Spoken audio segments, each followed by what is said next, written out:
Hello and welcome to topic in depth. आज हम पढ़ेंगे नंदा देवी नेशनल पार्क के बारे में।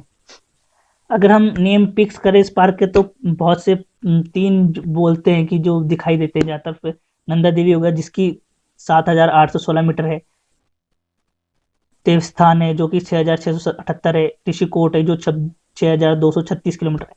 अगर हम इसके पार्क के वॉल की तरफ बोले तो हनुमान हो गया, चंदबागा हो गया, ऋषि पहर हो गया, दो धमोला हो गया, दोनगिरी हो गया, कलंका हो गया, ये सारे क्या है पार्क में ऑन द पार्क वॉल। मतलब पार्क की वॉल के और आउटसाइड द वॉल, क्योंकि दो हिस्से में बटा रहता है। इनर इनर का एरिया बोलते हैं, जैसे हम बोलते हैं इनर इनर एरिया की तरफ हो गया हमारा मकान अंदर हो गया, और हमारे घर के बाहर भी बाउंड्री होती है तो उस वॉल पे होगा। और उसके बाहर का जो क्षेत्र होगा वो होगा, तो बाहर में तो हरदोली हो गया, ये त्रिशूल हो गया, नंदकोटी हो गया, नंद कुटी हो गई, सारे क्षेत्र क्या है वहां पाए जाते हैं। अब इसमें अगर हम बात करें, अभी हाल फिलहाल में क्या था, 2021 में एक आपदा आई इसी इसी गंगा में। तो क्या हुआ यहाँ पे, बोला क्या जाता है, हमें न्यूज में बहुत देखा था अभी हाल फिलहाल एक से डेढ़ महीने के पहले के आसपास की बात है, 7 फरवरी 2021 की, जहाँ की फ्लड डिजास्टर आया था ऋषि गंगा में। और इस लैंडस्लाइड एवलांच जो कि बोल बताया गया कि नंदा देवी के ग्लेशियर जो होता है अपने पोजीशन सीख के पानी उसमें गिरा है, ग्लेशियर्स गिरा और पानी का बहाव, पानी की रफ्तार बढ़ गई और ऋषि गंगा में तेज बहाव। उसके कारण दो जो कंस्ट्रक्शन डैम्स थे वो टूट गए, और वहां पे बोला गया था कि 100 से 150 लोगों की मौत भी हो गई थी, ऐसा बोला जा रहा था। लेकिन अब कुछ एक उसके बाद शुगर का ये था कि क्योंकि इस टाइम पे क्या था, बरसात का मौसम था, तो इससे वहां पे डैमेज कम हुआ। क्योंकि जहां पता है 2013 की आपदा आई थी, तो हमें पता है देवप्रयाग ऋषिकेश में गंगा का बहाव अपने स्तर से 2 से 3 मीटर से भी ऊपर चल गया था। पर इस बार नहीं हो पाया क्योंकि पानी जो हुआ था इतना इम्पैक्ट नहीं हुआ, क्योंकि पानी को ट्रेवल बहुत करना पड़ता है।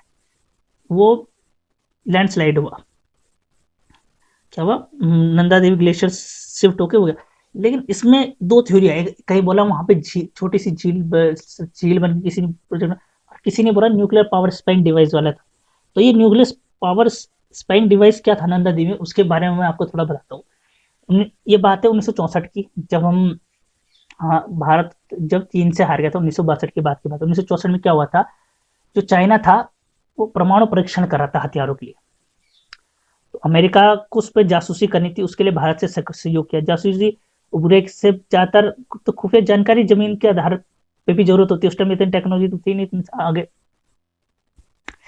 तो चीन जो है मिसाइल परीक्षण करता है, किसके लिए, एटॉमिक उसके लिए। तो सीआईए एक हिमालय चोटी की तलाश कर रही थी, तो उसने सीआईए क्या है, खुफिया एजेंसी है किसकी, अमेरिका की, सेंट्रल इन्वेस्टिगेशन एजेंसी बोला जाता है वहां, जो कि भारतीय आईबी के साथ मिलकर जिन्होंने नंदा देवी ग्लेशियर की शिखरों पर एक परमाणु संचालित यंत्र रखा स्थापित किया, जो मिशन स्थापित करने की योजना बनाई।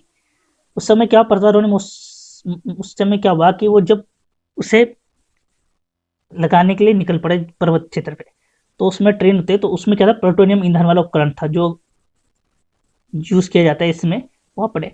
तो वो क्या करा, जब अभियान के शुरू हुआ तो वहां पे मौसम खराब हुआ, जिस कारण वहां पे जो है ये जो उपकरण था वो गायब हो गया। अब उसे ढूंढा गया तो उसके बाद भी तो मिला नहीं, वो गायब हो गया, विलुप्त हो गया, उसे पाया ही नहीं गया। तो उसको भी ये क्या बोला गया कि लैंडस्लाइड का मेन मकसद है, क्योंकि अगर वो हो गया तो इम्पैक्ट उसकी वजह से पड़ा हुआ। तो इससे रिलेटेड एक 2018 में खबर आई थी कि सतपाल महाराज ने प्रधानमंत्री से मुलाकात करी इस बारे में, जिससे 50 साल से ज्यादा हो चुके हैं, जिसको 50 साल के, अब 60 साल आने वाले, जो जिसका इम्पैक्ट कि वहाँ पे प्रदूषण हुआ। क्योंकि नंदा देवी नेशनल पार्क है बहुत ही यूनेस्को साइड इसलिए मिली है क्योंकि वहाँ पे दुर्लभ चीजें पाई जाती हैं, कि वहाँ वनस्पति वगैरह को इम्पैक्ट ना हो। आज भी उस डिवाइस के बारे में पता नहीं कहा है, क्योंकि प्लूटोनियम है, प्लूटोनियम से हमें पता परमाणु का इस्तेमाल करते हैं। तो वही चीज है कि अगर जरा से भी कुछ हो जाए तो आपको पता ही इसके बारे में, आपने पढ़ा ही होगा।